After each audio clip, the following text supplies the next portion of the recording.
All my life, since the age of 8, I've had suicidal thoughts. I felt depressed and alone. It all started from when I was 6 months old. My dad was never in the picture, and my mom was on her way to a big modeling career, and she got pregnant. And when she had me, I guess she felt like I ruined her plan.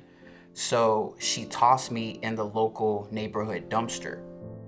And one of the neighbors happened to be taking out their trash and heard a baby in the trash can crying. And she looked in there and she said, "Oh my gosh, I know this baby." So what she ended up doing was taking me out of the trash can, and she called my grandma and told her, "You need to come home because your grandson was in the trash." So my grandma went to court, and the judge told my mom she could never ever have custody of me ever again. My grandma ended up getting sick with a nervous breakdown, and as she was in the hospital, I was staying with my mom's sister and her kids and her husband. And from then on, they just took me in after that. They really wanted me because I was getting a check for me every month, like I guess some type of disability check. That's the only reason they had me. They didn't really treat me that good. I remember there were times I went to bed hungry, and sometimes they would tell me, "You don't deserve to go outside, you don't deserve food, you don't deserve clothes." And they would beat me almost every day just for anything. So I stayed in this home until I was 14 years old. From there, I went to another home, stayed there for about a year. From there, I went to another home, then from there to another home. As I'm dealing with this, I really didn't tell a lot of people. I kept it to myself, which I learned that was the worst thing I could do because the suicidal thoughts got deeper and deeper. And I always looked for the truth, like in a true God, because everybody I lived with, I figured there's no way they can be of God if they treat a child like this. All of my friends were going off. They had parents and family who loved them and supported them. They all had support systems, and I didn't.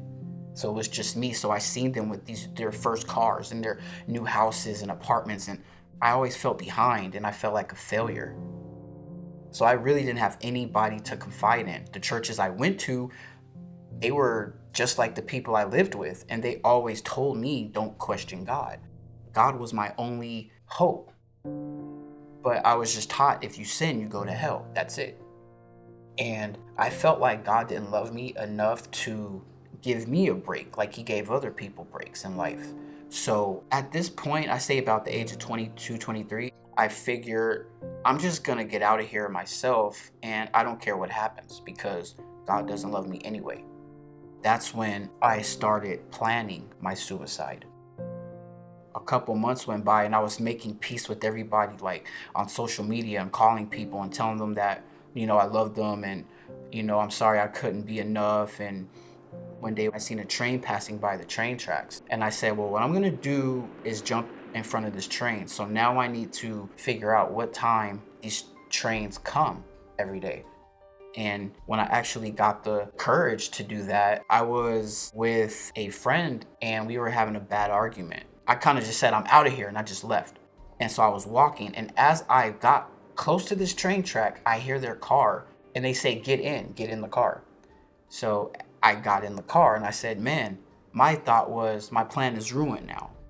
And ironically, I heard from my mom, who I haven't talked to. She called me when I was 19, and that's the last time I talked to her. And the last thing she said was, I called to tell you, don't look for me because I don't want you and I don't care about you. And if you have kids, don't claim them as my grandkids because I'm not your mom." That was the last conversation we had. So being in a suicidal mind state already, as I'm talking to her while I'm in my friend's car, like ironically, she calls me that very moment. And she says, "I just wanted to tell you, don't look for me.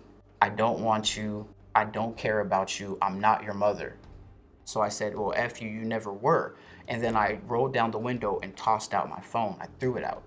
So then I look at my friend in the driver's seat and I said, "F this." I opened the door and jumped out. And I just remember this boom sound where I hit the back of my head on the concrete. And that's when my near-death experience began. I just remember this boom sound coming in the back of my head, and I said, oh, that hurt. And as I'm getting up, it was harder and harder. I was yanking myself up. Little did I know I'm coming outside of my body. But then I look on the ground as I'm all the way standing up. I look at my body and it's laying on the floor. So I'm wondering, how could this really be happening? So I take maybe about 2 or 3 steps because my plan was to just walk home. I forgot what had happened. So I took about 3 steps and boom, I'm like in this void where I feel the most divine presence I've ever felt in my life. And I knew it was that truth, or that true God slash source that I was looking for all my life. The first thing, I had a bunch of questions in my head and they were all answered right away. They went in the order like this. I'm going to reintroduce myself to you. Yes, I'm real. Yes, angels are real. They're a gift from me. Want to meet them? And I said no. I was very scared. I didn't believe in angels as it was. I didn't believe angels existed. I thought that was just something on TV. So I ended up seeing a projection screen that popped up, and I can see it right now. It had a picture, and it was like a video of a girl, like a prostitute, walking by. And then there was another guy with a briefcase and a suit, and he was walking by. And then there was a stoner guy with the skateboard walking by. He says, I love all of them the same.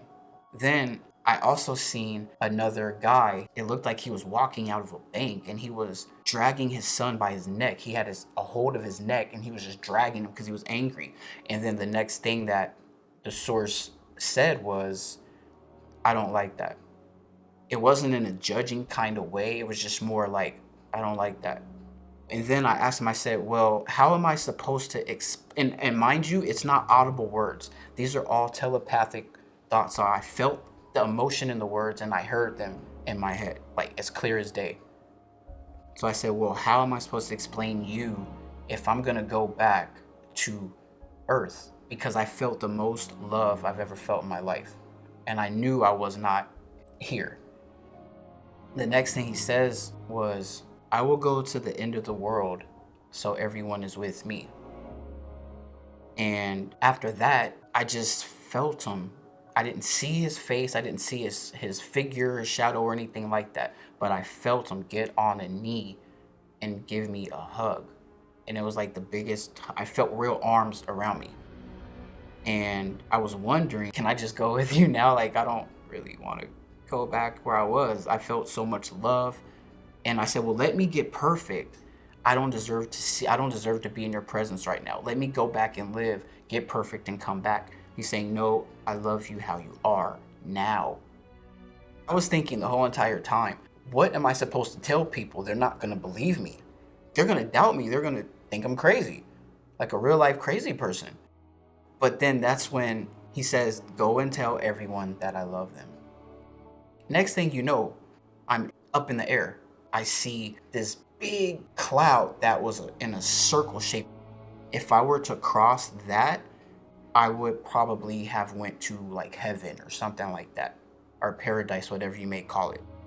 I literally see angels covered around me, like everywhere. But there was 2, they felt so familiar, and I paid more attention to these 2. So one was on my right side, one was on my left side. The one on my left side, I didn't really see his face much because there was a bunch of light and it was so bright I couldn't stand it. It was a lot of light. And the first thing I thought when I looked over at that one was, if I went back right now, most of the city would be destroyed because there's so much light. So it's like they're not allowed, those angels particularly, they're not allowed to step on this earth. The one on my left says in a stern voice, like, are you sure you want to go? Like he was sort of like upset. He wasn't mad at me. He was just mad at that he had to see me go through this.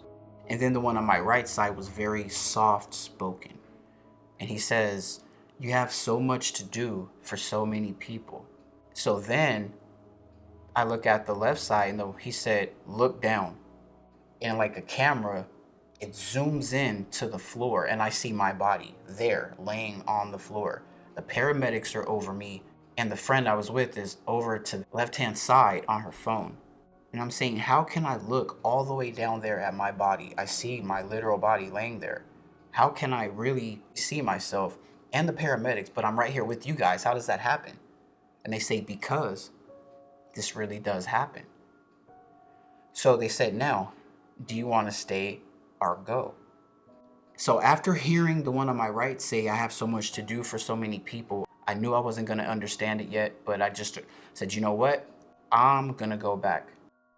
So in the snap of a finger, I guess I was back in my body, because I woke up about 3 days later in the ICU. And the first thing I seen when I woke up was the nurses like, oh my God, he's up. Oh my God, he woke up. He's such a miracle. And they start calling me Miracle after that.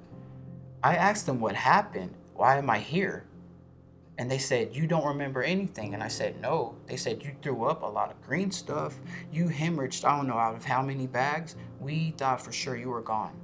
They start doing CAT scans and all these other types of tests. They had slit me through the machines, like in these tunnels, and that's all I remember.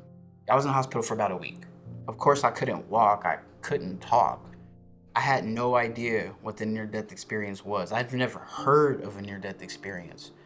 I just remember when I was wheelchaired out of the hospital, I looked up at the sky and I seen like the horizon from the mountains, and then the sky was clear and it was hot outside. And I just remember saying, something happened.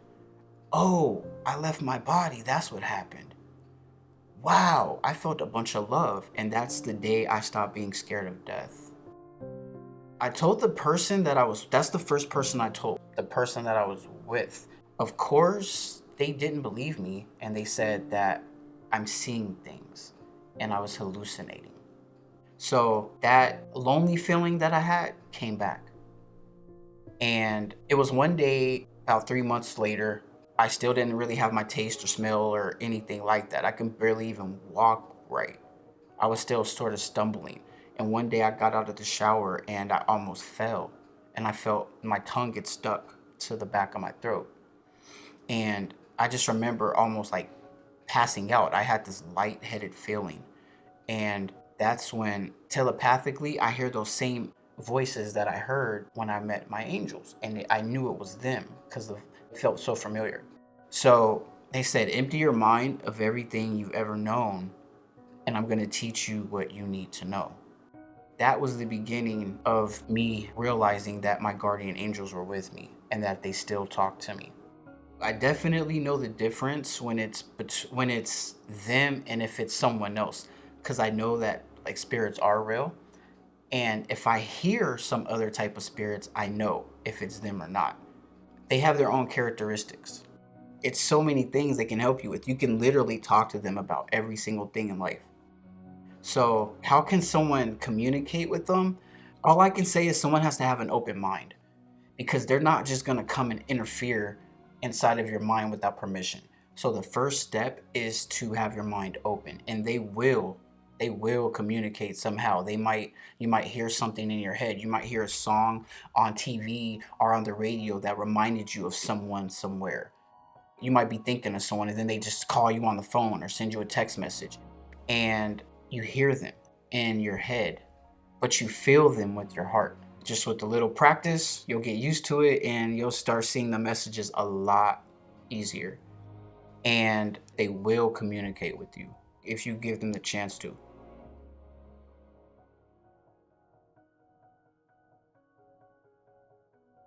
I experienced a lot of changes. I know I was not scared of death anymore. I felt more spiritual than religious.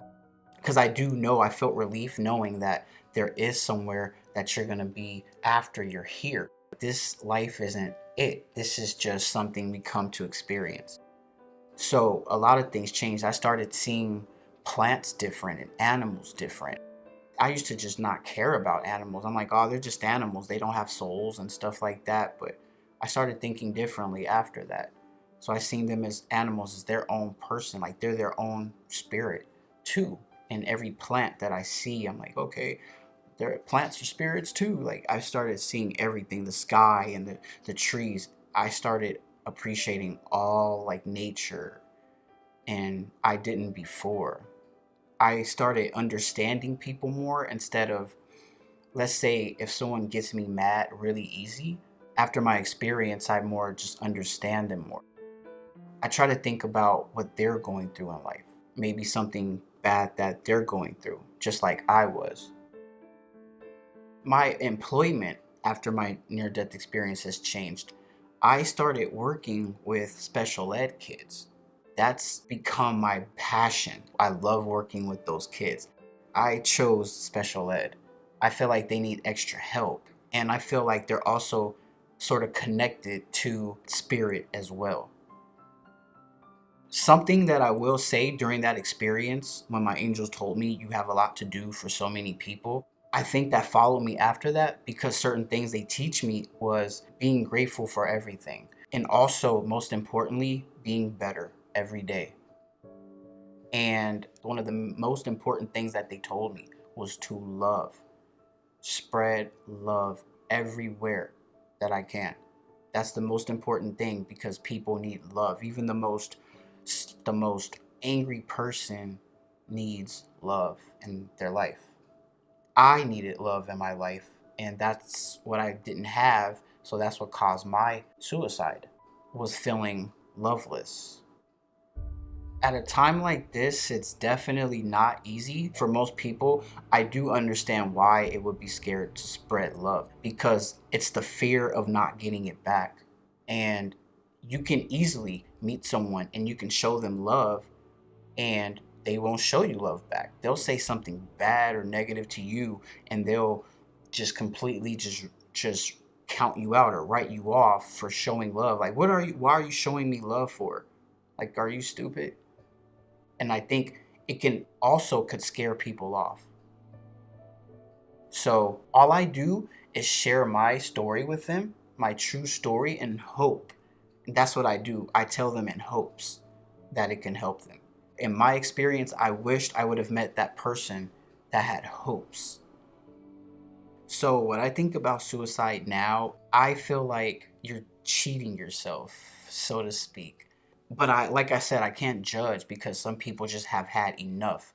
And like I was, there was nothing worse than being here. I didn't care what was going to happen next. Nothing could be worse than being here. So that's why I can't judge. But I wish I could tell any suicidal person to just stick around. Things, just wait for it to change because right when you're on that verge of giving up, that's when something good is going to happen. If I can go back, I would tell myself this world is very huge. You're important because if you weren't, you wouldn't be here. I would also tell myself, out of all the people you know, there's someone that you can talk to that loves you. If not, I can love you. I do have hope for this world, even in times like this, because there are a lot of people who have love in them. It may just be contagious and it may affect the other person because love is actually proven to heal. Love always wins because it's where we came from. Everyone has talents. Everybody is useful for something. Somebody might be an artist, they can draw so well. Me, I was really into music. So I would try to use that as a positive thing to try to help people through tough times. Maybe they can listen to my music to get stressed out. Somebody might be a good cook. We all need food. They have chefs, the most professional chefs. That's a talent, that's a gift. Somebody might be a great speaker. Everybody has talents and everybody's useful in this world. So every morning, I usually like to wake up early. And if I go to work in the morning or something, I'll go to a certain spot before I go to work so I can just think and clear my head. Some have their own ways of meditation, and the way that I learned that the spirit world works, it's not so picky. Like, you don't necessarily have to follow each and every technique that you see someone do when they're sitting down and they're crossing their legs. You can meditate with your eyes open. You can walk and meditate. If I'm at home in the morning, I have my headphones on. I meditate through music sometimes. Sometimes I don't have music. Either way, I'll pace back and forth while I'm thinking and putting things together and thinking about the day. What do I have to do today? What do I got to do next week? There's so many ways you can meditate. and it all opens your mind and it clears your mind. I believe that most people get material things all because they're searching for that inner peace. So that's like, it all starts with that inner peace. You can have all the money in the world and you have no inner peace at all. But yeah, I mean, yeah, it is important to work. You have to have a roof over your head. You have to have a job to do that. I mean, yeah, that stuff is important. Don't get me wrong, but some people make that they make that everything. They'll put that over everything and they end up missing that inner peace. So, my main message is that you are enough and you are loved. The one thing I like to say is that God/source has no favorites. Whether you call him God, whether you call him Billy, whether you call him source, whatever you call him, he's fine with that. I mean, it's not so technical like some people might think. Like, if I call him God, he's not going to hear me because I pray to Jehovah, or like I pray. It's all the same. We come from our creator, so that means that if our creator's love, so are we. But we're not used to being on a earth like this. We're used to being advanced. This earth, I feel like, is just an experience. So we can experience what sadness is, what heartbreak is, what anger is. I feel like all of this, we come here to experience what that is. But we're still the same soul. So we just maybe come here to get better ourselves or to learn more. And then we go back home.